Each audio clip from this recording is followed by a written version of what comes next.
Perception AI is about taking those quantitative features that Label AI produces and deciphering how their combinations inform how we perceive those labels, what kind of an impression a label makes, what kind of a vibe does it give off.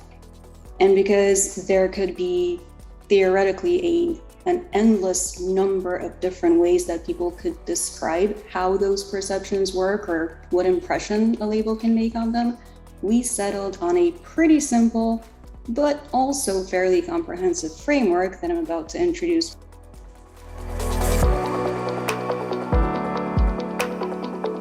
Our Perception AI framework consists of 9 label personality traits. Those are the ones listed here on the left: traditional, bold, rugged, premium, etc. And we have trained 9 models corresponding to those traits to determine how likely any label, for instance, this label, is to be perceived as traditional, bold, rugged, and the other things. Well, the bottle turns out that it's most likely to be described as quirky and cheerful and bold, least likely to be described as elegant, premium, and traditional, which I think it generally makes sense. The dark, vivid colors make the label seem a little more edgy, a little bit more modern than traditional. But where it gets really powerful is when we start using the same logic, the same sort of predictions on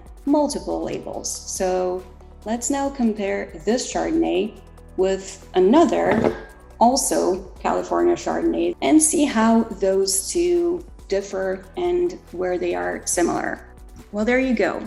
If you look at the two labels, it makes sense that the one on the right, the Fog Harbor, happens to be classified or predicted to be more likely traditional, more likely to be described as delicate, and more likely to be described as elegant, while the one on the left remains more likely to be described as cheerful, quirky, and bold. So just for completeness and to see how it works for a slightly more similar label, I took this Edgewater and I compared it against a sister label, an Edgewater Cabernet Sauvignon.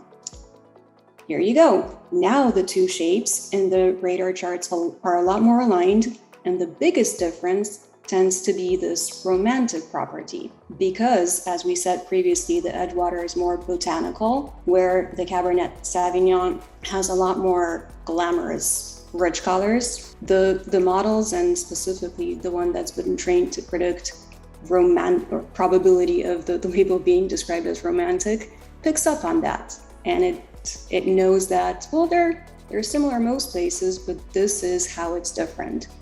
So hopefully you're starting to see the power and the value from looking at the label in conjunction with looking at the wine itself. And we're going to talk a little bit more about that in our next episode. Thank you for watching.